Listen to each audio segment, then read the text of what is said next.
Hello and welcome to another episode of Bare Bones Wargaming, a show with no bells, no whistles, no frills, just a man, a camera, and his game. This episode, we're going to take a look at the solo method for the conference to end the First World War, the peace to end all peace, if you want to look at it that way. That's actually a question, or the title rather, of a book about the Middle East after World War One. So I'm just kind of using that liberally here.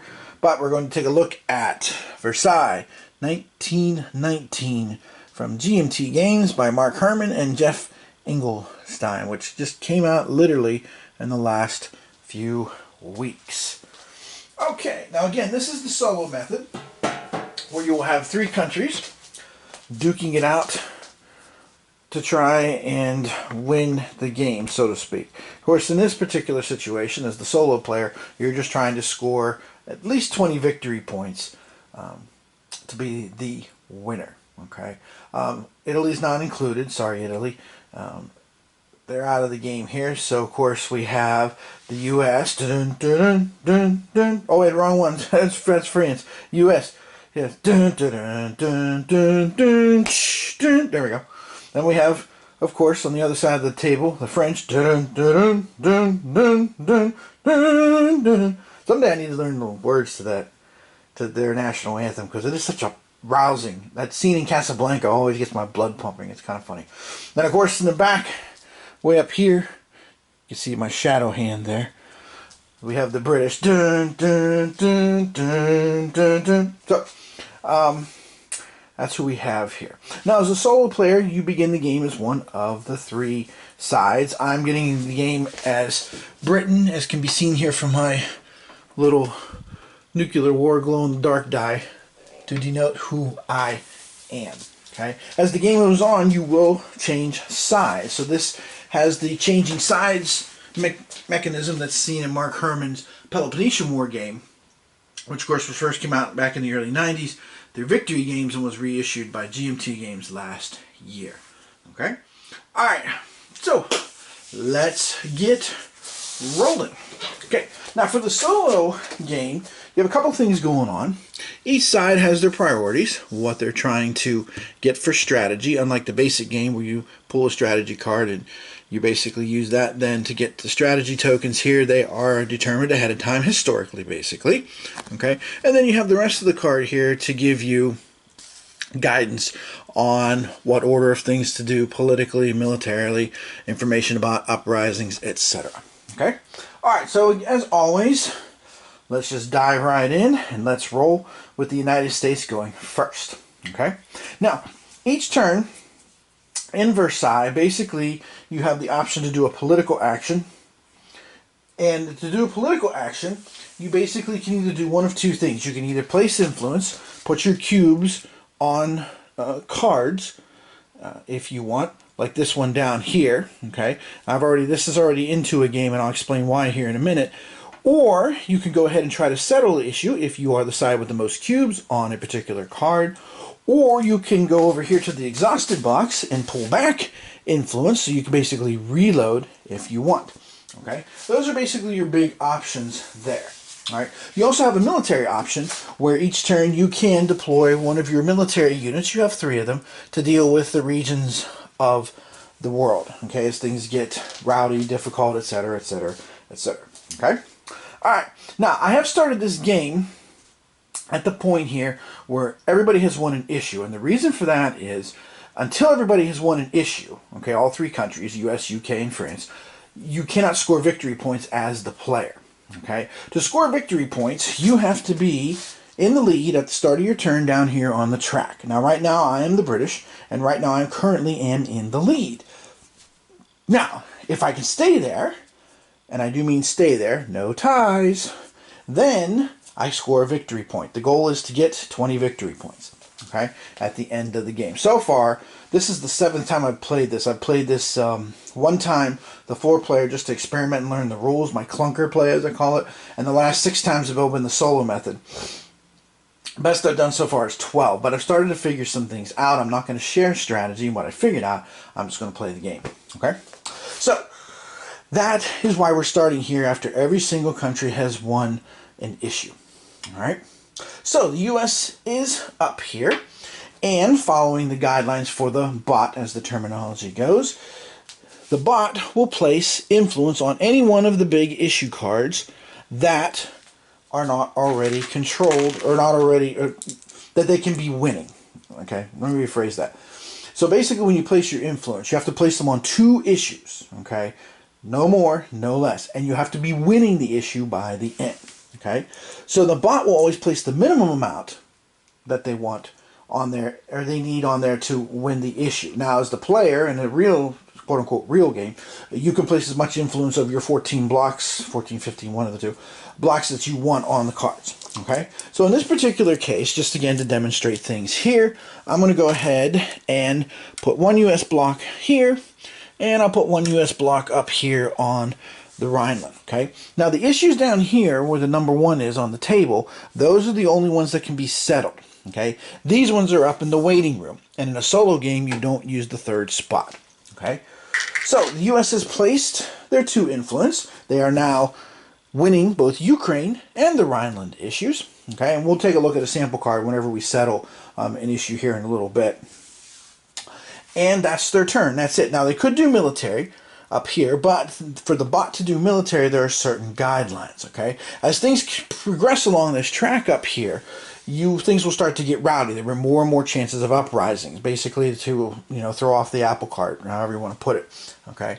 However, the bots will not really do anything until somebody gets up here. The uprising marker does in the 4 column here. So right now the bots will do nothing. Now, again, as the player, you're free to do whatever you want. Okay, at any given point in time, within the rules, naturally enough. All right, so over to the French. Now, the French, again, first priority is to settle an issue. Well, they're not leading any issues here. Second priority is to go ahead and place influence. So the French, okay, and again, as the player, you're free to put the influence wherever you want. Keeping the scores tight is a good idea. I'll say that much. Shh, I've said too much already. Sorry. Let that secret slip out. Anyway, so what I want to do is the French, because of course it makes sense. I'm going to put 2 influence on the Rhineland. Notice I have to be winning the issue, and now I am 2-1 versus the US. And then I'm going to come down here, and I'll put 2 influence on the Ukraine as well. And again, winning the issue there by a score of 2-1. And that is the turn. That's it. Now, over here to jolly old England. All right. Now, because at the start of my turn, I am solely in first place down here as the UK. I will get a victory point. Yay, my first one. Okay, but I got to get all the way up. Let's see, where it goes. 20 is right about here. I got to get all the way up here. So this is a far cry from where I need to be down here in the corner. Okay, which hopefully I think you all can see that. Yeah, it's way down there where my finger is. Okay, so in other words, as the song goes, it's a long way to 20 VP. Well, something like that. So I got a ways to go yet if I want to pull this off. Now, again, as the player, okay, and in a multiplayer game with quote-unquote real people, you can do placing the influence, you can settle an issue, and you can settle an issue that is an issue for somebody else too. It doesn't have to be for yourself, okay, when you play a quote-unquote real game. And of course, the other thing you can do is recover your influence. Well, I'm leading this issue here, so we're going to go ahead and we're going to follow the steps to resolve this issue down here. Okay, so this issue is league voting. All right, now every single issue card has different emblems on them. The point value, where it belongs, what area it belongs in. So some of these stripes are Europe and the Balkans and such. And then you always have a choice. Okay, so when I resolve this, I can either do one state, one vote, or I can do, hey, larger state has a veto. All right, that'll be up to me. Okay, and these things over here, this particular icon is unhappiness. That can influence things as the game goes on, particularly military deployment, by the way. Okay, so whenever you resolve an issue, first things first, whoever wins the issue has to take all their influence markers and put them in the exhausted box. Okay, anybody who doesn't win the issue will take half and return them to their stock, and the other half will go in the exhausted box. Unless you're the person resolving the issue and you're not winning the issue, you get to put all your stuff back. Okay, So that's one of the benefits of resolving an issue that, you know, you really are not going to directly benefit from.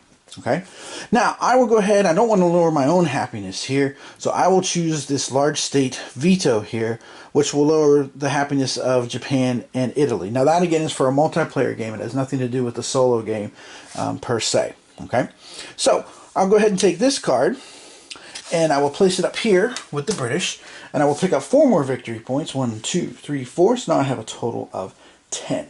Okay.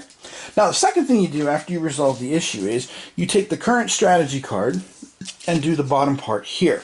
Now in a multiplayer game, you can put an influence block here to be the person who controls the decisions on the card.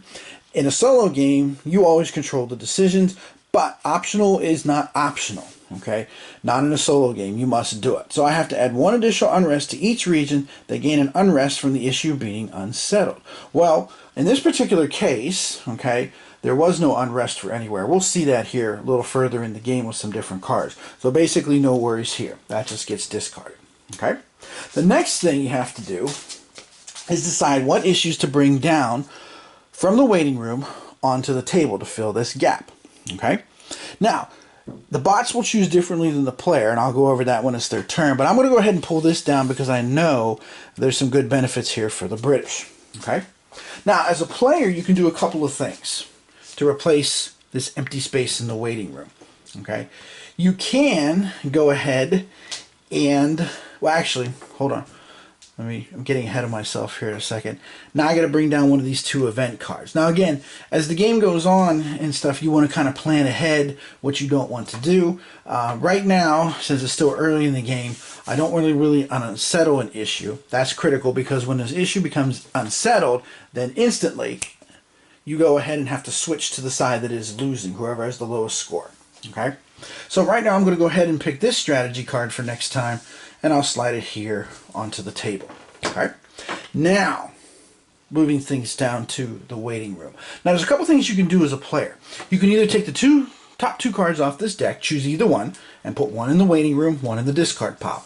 Or you can go into the discard pile and either take the top card for no cost whatsoever, take the next card down for 1 influence cube, which would go into the exhausted box, or you can take the third card down for 2 influence and put your 2 influence in the exhausted box and put it there. Okay, so for right now, as the British, since I am playing the British, but I also want to be careful about not getting too far ahead, I'm going to go ahead and draw the top 2 cards and let's see what we come up with here.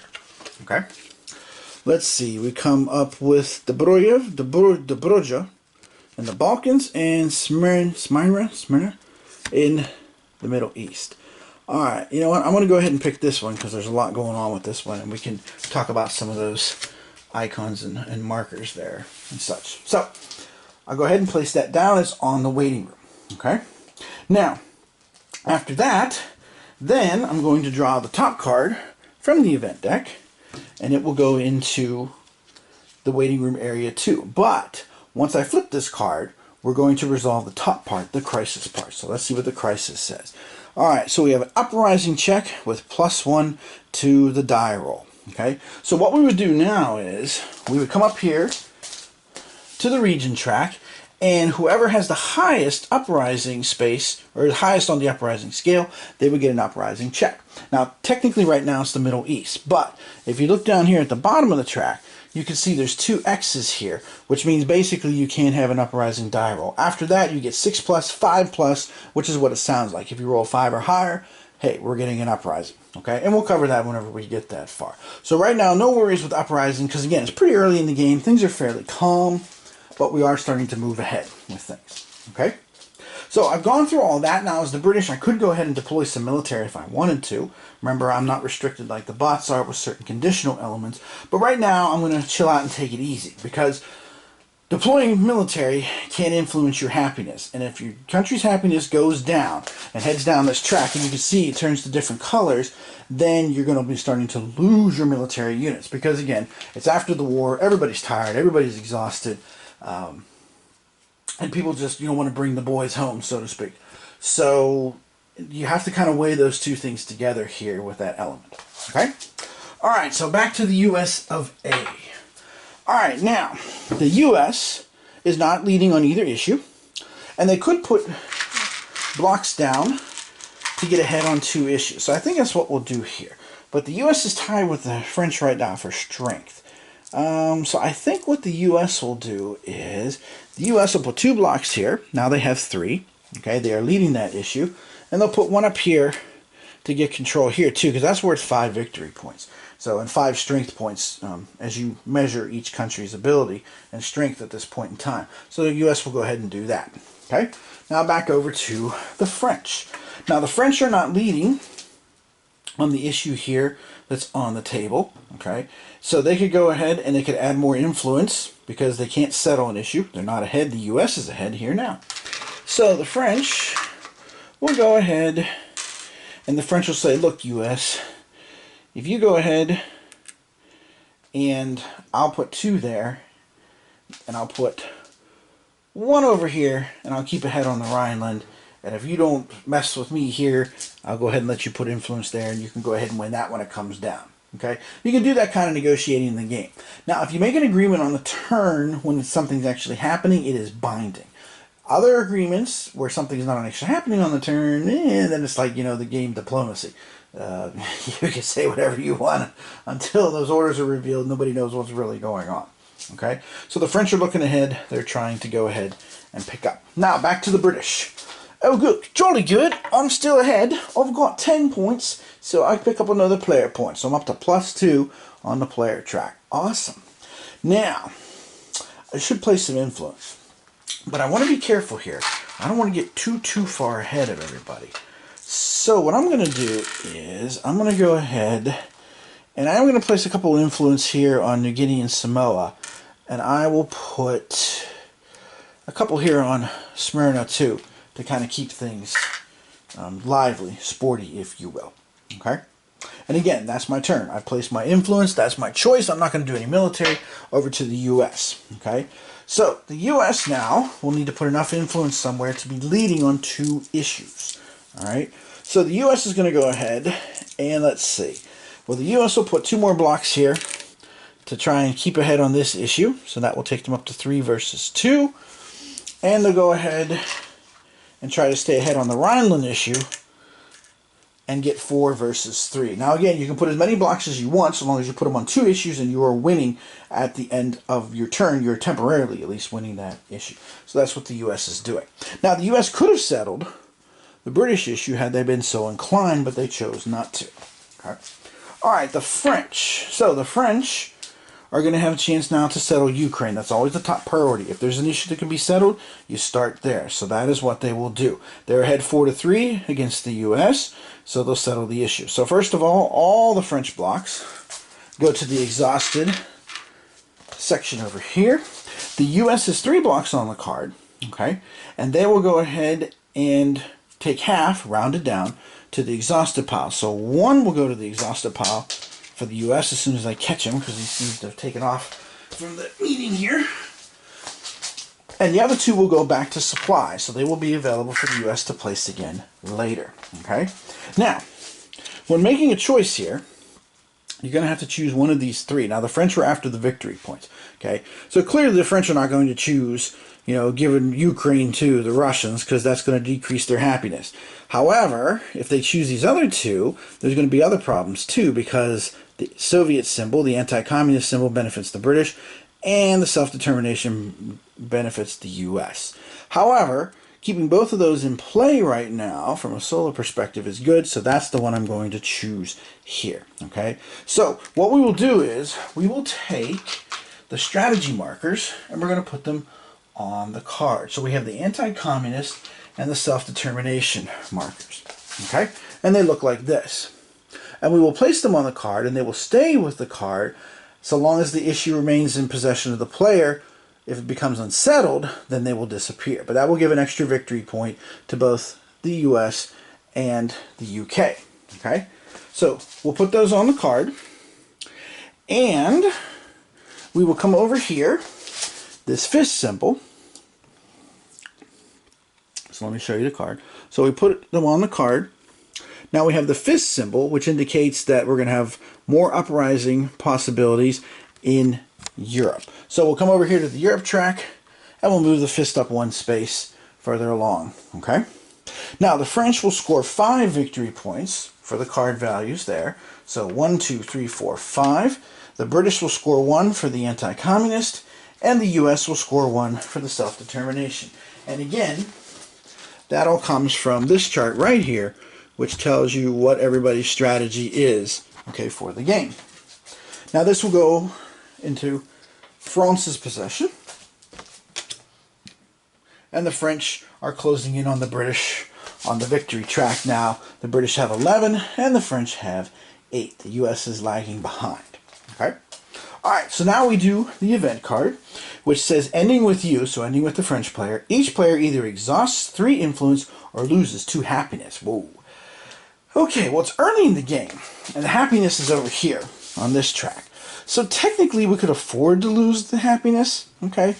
Sometimes I do die rolls to determine things and stuff, but I've got a lot of markers already in play.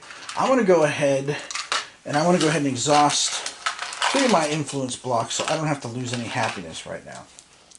So there. So I'm going to go ahead and do that. The US is going to go ahead and say, and again, just to show how the game works, US is going to say, fine, I'm going to lose 2 happiness. No big deal. Early in the game, who cares? Okay? The French are like, look, I just won an issue. So I'm way ahead on happiness, though. If you look at the French over here, they're way up the scale on happiness. So you know what they're like? We can afford it. We'll go ahead and take it. Okay? And now that card is done. All right? Now, which issue to bring down to the waiting room? Okay? Now, if the bot is leading on one of the cards, that is the one that will bring down. Well, the French are not leading on the Rhineland anymore, the US is. Otherwise, it's up to the player. Okay? So, since the US turn is coming up, I'm going to go ahead and bring the Rhineland card down, so that way the US can kind of start to catch up. Because it is worth 6 victory points. And you don't want to be lagging too far behind, because when the time comes that you have to switch to the side that has the least amount of strength, you do not want to be like 10, 15 points behind, because then you're going to be, you know, as the old saying goes, you're going to be screwed, glued, and tattooed. So you don't want to do that. So I'm going to go ahead and bring them down. Okay. Again, if the French had had the majority here, this definitely would have come down. Or if they'd had a majority on this one, it would have come down. Otherwise, it's player choice. Okay. Now, of these 2 strategy cards, it's always the player choice, and I don't want to unsettle anything just quite yet, although I might do it soon. So I'm going to go ahead and bring this one down for next time. Now, for the bots, for choosing the waiting room, basically it's real simple. You take the top 2 cards from the deck, first one goes to the waiting room, no matter what, so that's Cilicia, and the second one goes to the discard pile. The bots will never choose anything from the discard pile. Never, ever, ever, ever, ever. Okay? Only you, the player, can do that. Alright? Okay, now, next up, the new crisis card. So let's see what kind of crisis we're going to get here. Alright, so what's it say? Player controlling most issues moves 2 influence to exhausted if tied all players. Well, the most issues are controlled by the UK and France. The US only has 1. So, both the French, mon Dieu, will have to move 2 blocks to the exhausted, and the British, blimey, I've got to move 2 too. No, what? Bloody hell. So, there we go. I had to move those there. Okay. So far, we haven't had too many uprising checks, but then again, things haven't gotten too rowdy yet either. Okay. So now the French turn, they could do military, but again, until we're at the 4 column here, the bots will never deploy their military. Okay. I might go ahead and deploy some British military here this next turn, just to show you how that works. So let's move on to the British. Okay. Now, I can go ahead and settle this issue if I want. But I'm not sure if that's what I want to do. I don't have to. Okay, I can choose not to as the player. I could choose to put influence. I could choose to recover blocks. Okay, but you know what? Since this is only 3 victory points, I'm going to go ahead and settle this issue. Okay, so I will go ahead and settle this issue, and I will take, again, my 2 blocks, and they will go to the exhausted pile. So you just notice here the British pile is getting pretty big. All right, and again, I have to choose. So which one of these will I choose? Well, again, if I'm choosing as the British, I don't want to lose my happiness. And here, these are both strategy markers that are good for me. So that actually will turn this into 5 victory points. So I'm going to be a little greedy. I'm going to go ahead and pick this one. I'm going to pick this one with the British Empire symbol, the British naval symbol. The U.S. will lose unhappiness, and the Pacific will end up with some unrest. Okay, so we'll go ahead and we'll do that. So let's come over here. We'll do the U.S. unhappiness, and we'll do the Pacific unrest, bumping up there. And then I will take again the Empire and naval markers, and I will place them on the card and place them here in front of the British, which will now turn that into a value of 5. So 1, 2, 3, 4, 5. So I am playing with fire a little bit, as the Rolling Stones would say. So we'll see how this plays out for me. Hopefully I won't get burnt too hard, because now I got to start to be a little concerned, because the strongest is here and the weakest is way down here, which is basically almost out of camera shot, isn't it? Yeah, let's bring the camera over. So the strongest is here, the weakest is here. That's a pretty serious gap. Okay, so I've got to be thinking about that now. But I'm taking a little bit of a gamble. Yeah. All right, now we'll do the event. Okay, each player ending with you moves a deployed military unit to exhaust it, if one exists. Well, nobody's deployed their military yet, so no worries there. Okay. All right, now I have to decide what to bring down to the table. Now I'm going to go ahead and bring this down, because the U.S. is leading this one too, and I want to try and get the U.S. caught up in things. I don't want them to fall too far behind. Okay. Now I've got 2 influence blocks left as the British, so I could choose one of these ones here, but you know what? I'm going to leave those go, and I'll just pull 2 off the deck. Let's see what I get. So I got Southwest Africa, and I got the High Seas Fleet.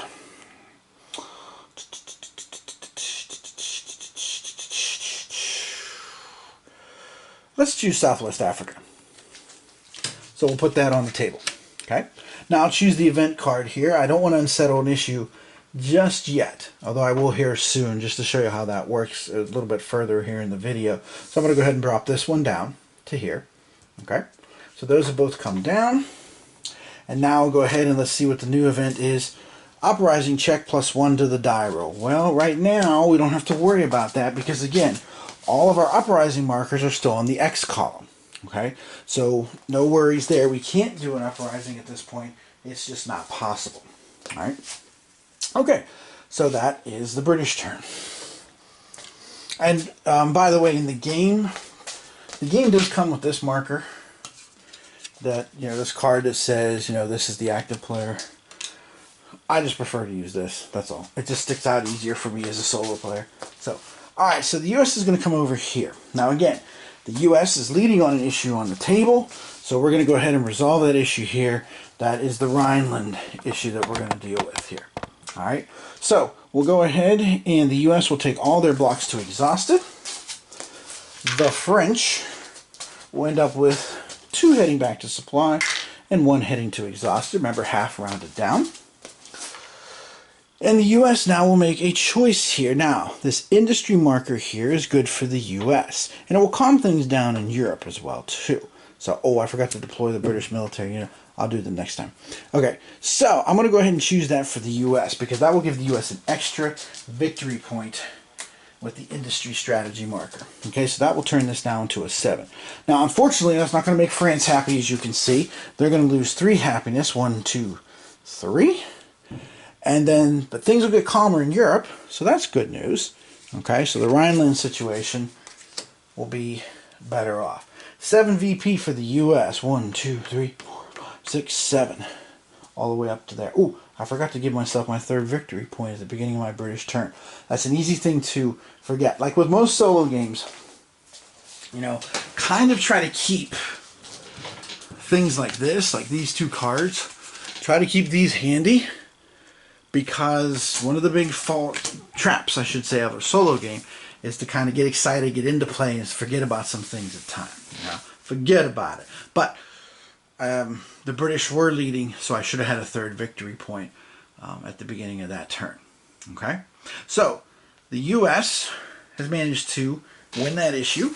So now we'll do the event. Optional, spend 1 influence to add 1 powder keg in the Middle East. Well, again, optionals are not optional in the solo game. So, the U.S. will add a powder keg. Now, what the powder kegs do is they push the unrest level up greater and make it so it's like a block. The unrest level cannot fall all the way back down to the bottom. So we'll discard that. All right. Now, for the waiting room. First priority, leading an issue. Second priority, if there's an issue with no influence. Well, neither one of them have influence. So now it's my choice. Well, I'm going to go ahead and bring this 5 down to here. And we'll bring Southwest Africa worth 5 points to there. Again, the bot will always take the top card and put it in the waiting room. So in this particular case, we are talking about Slovenia and Croatia. And then to the discard pile will go Macedonia. That's interesting. Oh, the same part of the world. There. Now for the event card, oh, so I could unsettle reparations. I could unsettle a league issue. Let me see. I think I have at least 1 league issue. I have 2 league issues. Okay, so let's bring this down so we can unsettle an issue on purpose next time to show you guys how that part of the game works. Okay, so we got all that done. So now we flip the next event card, and it says to add 2 unrests to a random region. Oh, okay. So this is where the die actually comes in. If you notice, you haven't heard much die rolling. That's because there really isn't any dice except for determining regions, okay, and whether there's uprising. So it said to add 2 to a random region. Okay, so here along the edge of this, we've got numbers 1 through 6. 6 is no event. 1 through 5 is going to be a region. So where are we going to add unrest? Region number 4. That's Africa. So 1, 2. So Africa's starting to get a little sporty from the perspective, of course, of these powers. Okay? So the U.S. turn is now done. So we'll go over here to the French turn. Now again, the French aren't leading on an issue.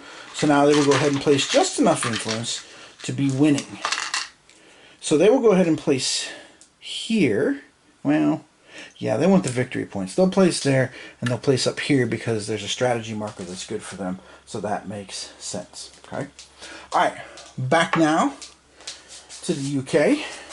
Again, I'm still leading, so I'll pick up another victory point. That's 4 at this point in time.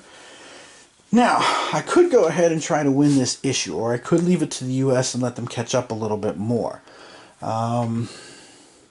Since things are about to get unsettled, or I could recover influence from here. Let's do recover influence just to show you how that works, and I'll deploy a military unit here in a second too. Alright, so if you choose to recover influence, you can recover all your military units, which are circle discs in this game, and then 6 influence blocks. So I'm going to go ahead and do recover influence. So I have 3 and 3, that's 6, and I'll put them back into my supply. Okay. Now with a military unit, you can choose to deploy one into any one of these columns here across the top. All right, and you can choose to put it in whichever one of these boxes that you want. Now each box will give you a benefit. Your military units turn into a bit of 2, which we'll talk about here a little bit later, and also can influence the die roll. But there is costs and benefits to doing so. So I'm going to go ahead and look at the British situation here. I've got Pacific and the Middle East.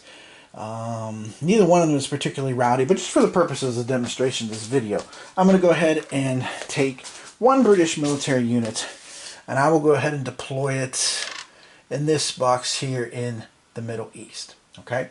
Now, what this does is basically act like a wall. So when this unrest marker gets up to here, it won't be able to go any further so long as that military unit's there.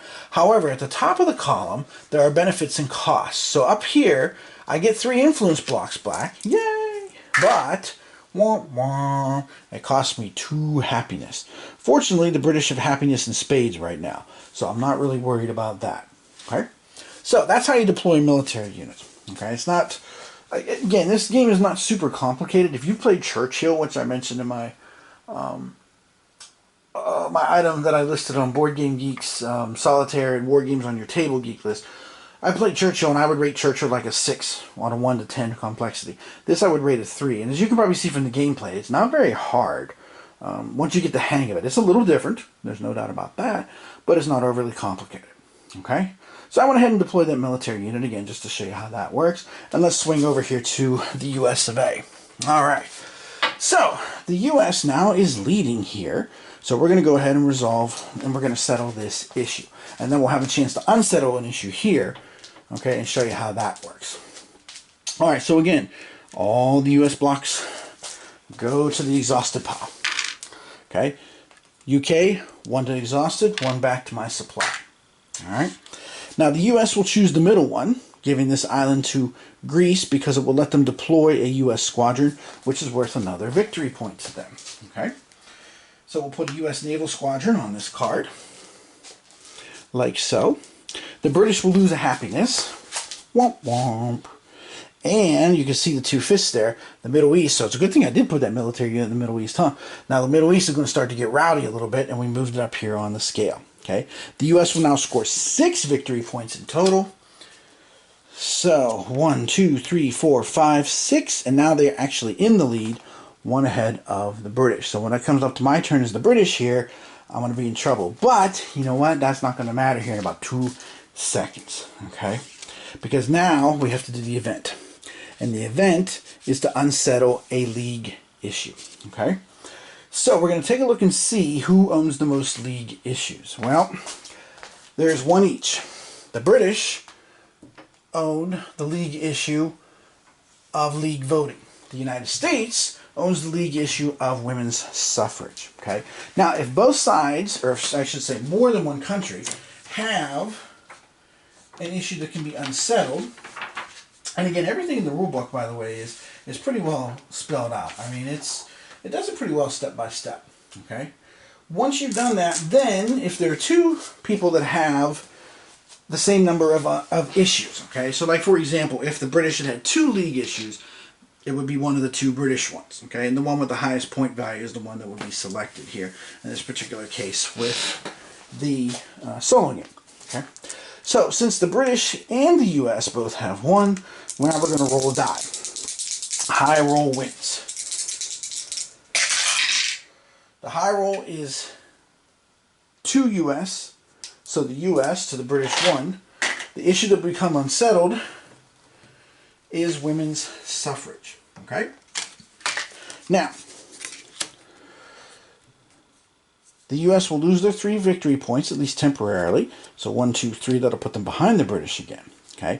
Now, when you bid things here, the first thing you're going to do is bid military units. So the bidding on unsettled issues starts with military units and then goes into influence blocks if the bidding goes on. You can choose to bid or not. It is up to you. But as soon as the issue becomes unsettled in the solo game, you, the player, now must become the weakest country. So that is the French. So I'm going to take my little skeleton die, skull die here. Oh, oh, oh, oh, oh. And now I get to be the French. Savez-vous? Voila! There I am. I am suddenly the French now. Okay? So, that happens as soon as an issue becomes unsettled. Doesn't matter how it's unsettled, whether through an event card or through an uprising die roll from here. As soon as it happens, boom! You are now the weakest link. Goodbye. And now I'm going to be the French. Alright. So, some of the cards you will see here, yeah, both league ones have this symbol, unfortunately. Oh, that's a little bit of bad luck. If you see this symbol, it means you can't use military for bidding.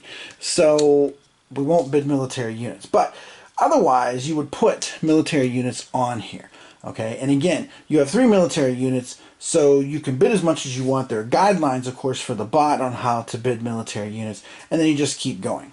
Okay, until somebody, until everybody passes, until somebody, people can drop out, they can keep bidding as much as they want, as long as they have, military and or influence.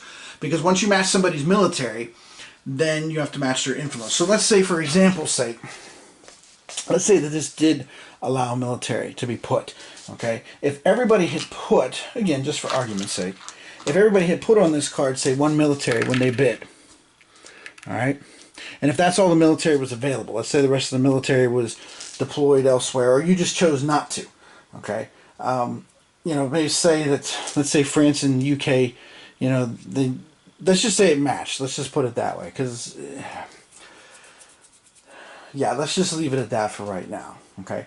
So, if it matches, then you can go ahead and then you start to use influence. Now, I don't know how this happened, but my battery is about to die on me.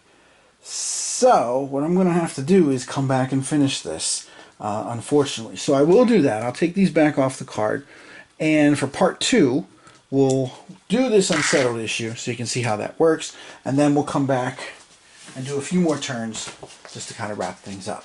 So, coming back for part 2 to see the unsettled issue, this is Tim Korchnoi from Bare Bones Wargaming saying thanks for watching as my battery is dying here, and I'll be back to show you what happens with the women's suffrage issue in part 2 of this series. Thanks for watching.